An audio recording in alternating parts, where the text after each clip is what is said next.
Number प्रश्न से। तो यहाँ पे देखिए पहला प्रश्न काफी महत्वपूर्ण है, वर्ण कितने होते हैं। यहाँ पे पूछा गया है कि वर्ण कितने होते हैं। ए ऑप्शन है 2, बी ऑप्शन है 3, सी ऑप्शन है 4, डी ऑप्शन है 10। तो यहाँ पे वर्ण कितने होते हैं, या ऐसे भी पूछ लेता है कि वर्ण कितने प्रकार के होते हैं।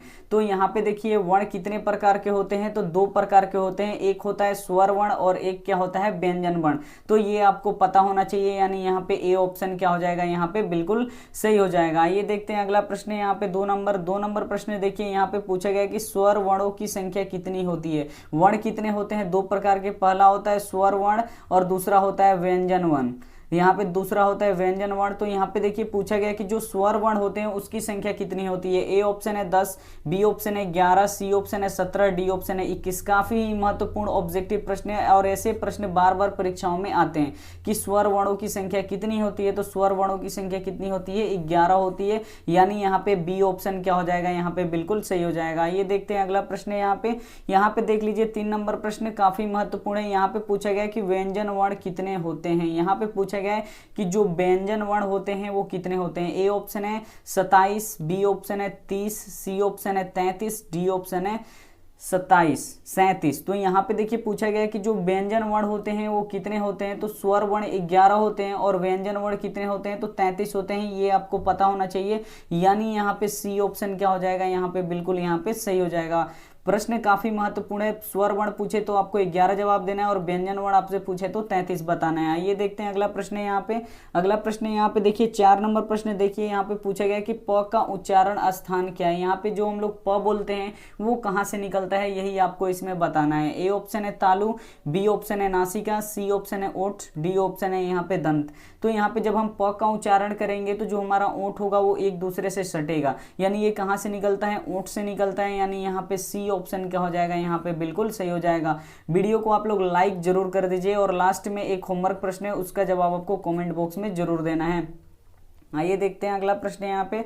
अगला प्रश्न यहाँ पे देखिए 5 नंबर, हिंदी में वर्णों की कुल संख्या कितनी होती है। यहाँ पे पूछा गया कि जो हिंदी में वर्ण है उनकी कुल संख्या कितनी होती है। ए ऑप्शन है 30, बी ऑप्शन है 44, सी ऑप्शन है यहाँ पे 40, डी ऑप्शन है यहाँ पे 24। तो यहाँ पे देखिए वर्ण 2 प्रकार के होते हैं, कौन कौन, एक होता है स्वर वर्ण, स्वर वर्ण की संख्या 11 होता है और दूसरा क्या होता है व्यंजन वर्ण, व्यंजन वर्ण कितने होते हैं, तो 33 होते हैं। अब इन दोनों को यहाँ पे जोड़ दिया जाए तो कितना होगा, 44, यानी वर्णों की जो कुल संख्या होती है वो कितनी होती है, 44 होती है। ये परीक्षा में बहुत बार रिपीट हुआ है प्रश्न, तो ये सभी प्रश्न काफी। अगला प्रश्न यहाँ पे 6 नंबर प्रश्न यहाँ पे देखिए जातिवाचक संज्ञा का उदाहरण कौन नहीं है। यहाँ पे पूछा गया है कि इसमें से जातिवाचक संज्ञा का उदाहरण कौन सा नहीं है। तो यहाँ पे देखिए ए ऑप्शन है गाय, तो गाय से देखिए पूरी गाय जाति का बोध होता है, तो ये जातिवाचक संज्ञा है। यहाँ पे देखिए बी ऑप्शन है नदी, तो यहाँ पे देखिए नदी जाति का ही पूरा बोध होता है, तो ये हो गया, ये भी हो गया जातिवाचक। यहाँ पे देखिए शहर, तो इससे पूरी शहर जाति का बोध हो जाता है, तो ये भी हो गया हम लोगों का जातिवाचक संज्ञा। लेकिन यहाँ पे देखिए विवेकानंद, ये क्या है, एक नाम है, और नाम किस में आता है, तो वो व्यक्तिवाचक संज्ञा में आता है, यानी यहाँ पे डी ऑप्शन क्या हो जाएगा, बिल्कुल सही हो जाएगा। जो विवेकानंद है ये जातिवाचक संज्ञा नहीं है, ये व्यक्तिवाचक संज्ञा है, यानी यहाँ पे डी ऑप्शन क्या हो जाएगा, यहाँ पे बिल्कुल सही हो जाएगा। ये देखते हैं अगला प्रश्न यहाँ पे।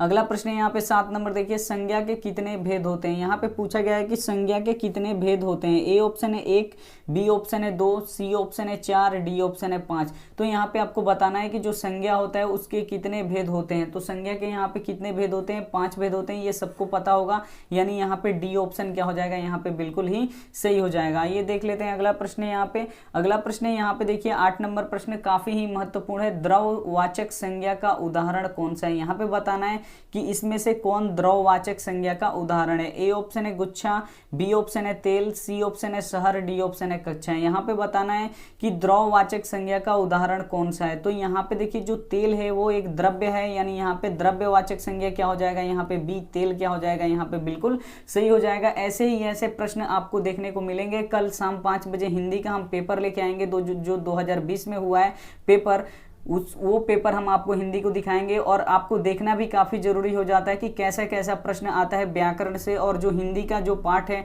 उसमें से कैसे कैसे ऑब्जेक्टिव प्रश्न आता है, ये आपको देखना काफ़ी ज़रूरी हो जाता है, क्योंकि आप क्या पढ़ रहे हैं और कैसे पढ़ रहे हैं, जो पेपर आता है उसके हिसाब से आपकी पढ़ाई हो रही है कि नहीं हो रही है, तो ये भी आपको जानना बहुत ज़रूरी है। तो कल शाम 5 बजे आप लोग लाइव बिल्कुल भी जुड़ना मत भूलिएगा।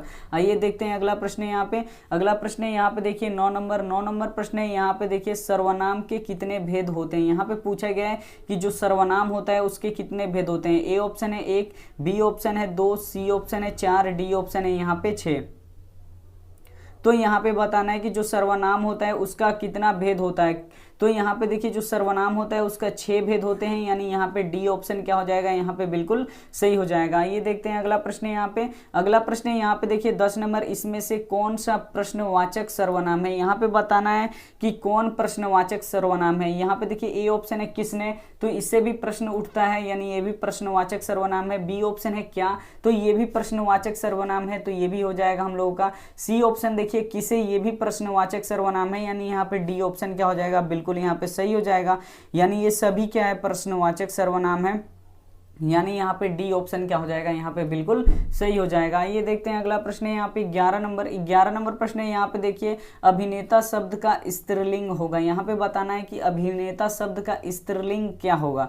ए ऑप्शन है अभिनय, बी ऑप्शन है अभिनीति, यहाँ पे सी ऑप्शन है अभिनेत्री, डी ऑप्शन है अभिनव। तो यहाँ पे बताना है कि अभिनेता शब्द का स्त्रीलिंग क्या होगा।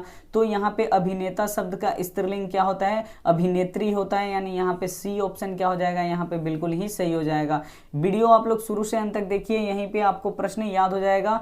यहाँ पे देखिए 12 नंबर प्रश्न है, जो हर जगह व्याप्त हो उसे क्या बोलते हैं, यानी जो हर जगह उपस्थित हो उसे क्या बोला जाता है। ए ऑप्शन है सर्वज्ञ, बी ऑप्शन है सर्वव्यापी, सी ऑप्शन है जिज्ञासु, डी ऑप्शन है हितैषी। तो यहाँ पे देखिए पूछा गया है कि जो हर जगह व्याप्त हो उसे क्या बोलते हैं, तो उसे हम लोग सर्वव्यापी बोलते हैं, यानी जो सभी जगह उपस्थित होता है उसे हम लोग क्या बोलते हैं, सर्वव्यापी बोलते हैं, यानी बी ऑप्शन क्या हो जाएगा, यहाँ पे बिल्कुल सही हो जाएगा। ये देखते हैं अगला प्रश्न है यहाँ पे। अगला प्रश्न है यहाँ पे देखिए 13 नंबर प्रश्न है, जो सब कुछ जानता हो, जो सब कुछ जानता है उसे हम लोग क्या बोलते हैं। ए ऑप्शन है जानकार, बी ऑप्शन है ज्ञानी, सी ऑप्शन है सर्वज्ञानी, डी ऑप्शन है अग्रसोच। तो यहाँ पे पूछा गया कि जो सब कुछ जानता है उसे हम लोग क्या बोलते हैं, तो उसे सर्वज्ञानी बोला जाता है। जो सब कुछ जानता है उसे सर्वज्ञानी बोला जाता है, यानी यहाँ पे सी ऑप्शन क्या हो जाएगा, यहाँ पे बिल्कुल सही हो जाएगा। ये देखते हैं अगला प्रश्न है यहाँ पे। अगला प्रश्न है यहाँ पे देखिए 14 नंबर, सभापति शब्द का स्त्रीलिंग रूप लिखें। यहाँ पे पूछा गया कि जो सभापति है शब्द है उसका स्त्रीलिंग रूप यहाँ पे लिखना है। ए ऑप्शन है यहाँ पे सभापत्नी, बी ऑप्शन है सभानेत्री, सी ऑप्शन है सभासद, डी ऑप्शन है सभाकारी। तो यहाँ पे बताना है कि सभापति शब्द का स्त्रीलिंग रूप यहाँ पे लिखना है। तो यहाँ पे देखिए सभापति शब्द का स्त्रीलिंग रूप क्या होगा, यहाँ पे सभापत्नी हो जाएगा, यानी यहाँ पे ए ऑप्शन क्या हो जाएगा, यहाँ पे बिल्कुल सही हो जाएगा। ये देखते हैं अगला प्रश्न है यहाँ पे। अगला प्रश्न है यहाँ पे देखिए 15 नंबर, बुढ़ापे में कौन सी संज्ञा है। यहाँ पे बताना है कि जो बुढ़ापा शब्द है उसमें कौन सी संज्ञा है। ए ऑप्शन है जातिवाचक संज्ञा, बी ऑप्शन है यहाँ पे व्यक्तिवाचक संज्ञा, सी ऑप्शन है यहाँ पे भाववाचक संज्ञा, डी ऑप्शन है यहाँ पे समूहवाचक संज्ञा। तो यहाँ पे बताना है कि बुढ़ापे में कौन सी संज्ञा है। तो बुढ़ापे में ये क्या है, भाववाचक संज्ञा है, एक भाव को बताता है, यानी यहाँ पे सी ऑप्शन क्या हो जाएगा, यहाँ पे बिल्कुल सही हो जाएगा। ये देखते हैं अगला प्रश्न है यहाँ पे। अगला प्रश्न है यहाँ पे देखिए काफी महत्वपूर्ण 16 नंबर प्रश्न है यहाँ पे देखिए, विशेषण के कितने भेद होते हैं। यहाँ पे पूछा गया है कि विशेषण के कितने भेद होते हैं। ए ऑप्शन है 4, बी ऑप्शन है 3, सी ऑप्शन है 5, डी ऑप्शन है 6। तो यहाँ पे पूछा गया है कि जो विशेषण होता है उसके कितने भेद होते हैं। ऐसे ही प्रश्न आते हैं कि संज्ञा के कितने भेद होते हैं, सर्वनाम के कितने भेद होते हैं, विशेषण के कितने भेद होते हैं। तो यहाँ पे पूछा गया है कि विशेषण के कितने भेद होते हैं। तो विशेषण के मुख्यतः 6 भेद होते हैं, इसके तो भेद 8 होते हैं, लेकिन यहाँ पे मुख्यतः कितने होते हैं, 6 होते हैं, यानी यहाँ पे डी ऑप्शन क्या हो जाएगा, यहाँ पे बिल्कुल सही हो जाएगा। ये देखते हैं अगला प्रश्न है यहाँ पे।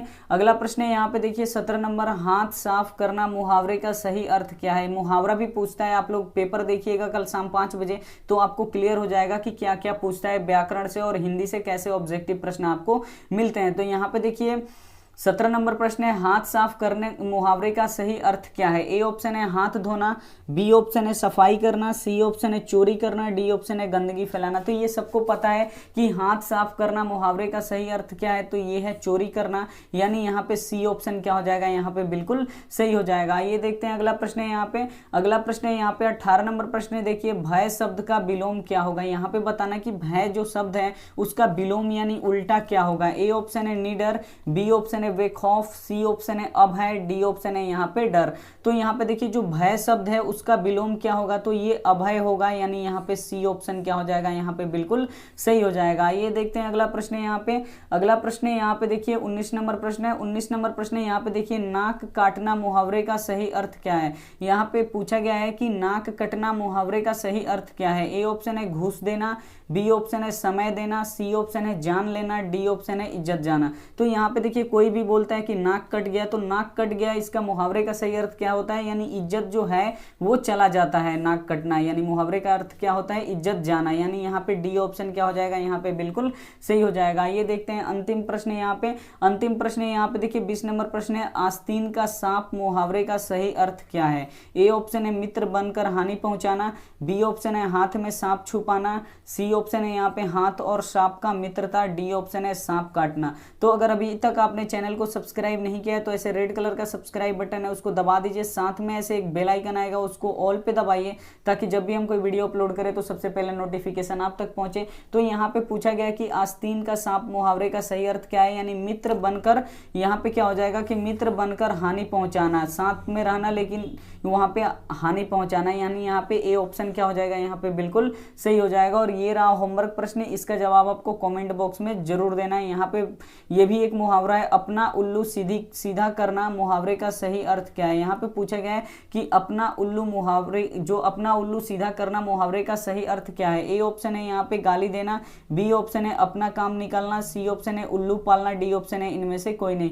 तो जो भी आपको सही लगता है तो आप हमें कमेंट बॉक्स खुला है, वहां पे आप कमेंट कर सकते हैं। वीडियो अच्छी लगी हो तो वीडियो को लाइक कर दीजिए, अपने दोस्तों के पास शेयर कर दीजिए, और चैनल को अभी तक आपने सब्सक्राइब नहीं किया है तो चैनल को सब्सक्राइब कर लीजिए। Thank you for watching. यहाँ पे देखिए एक और बात यहाँ पे बताना भूल रहे हैं, कल शाम 5 बजे हिंदी का जो 2020 में पेपर हुआ है उसका यहाँ पे उस क्वेश्चन पेपर का यहाँ पे फुल सॉल्यूशन ऑब्जेक्टिव प्रश्न का यहाँ पे उसमें 60 प्रश्न है।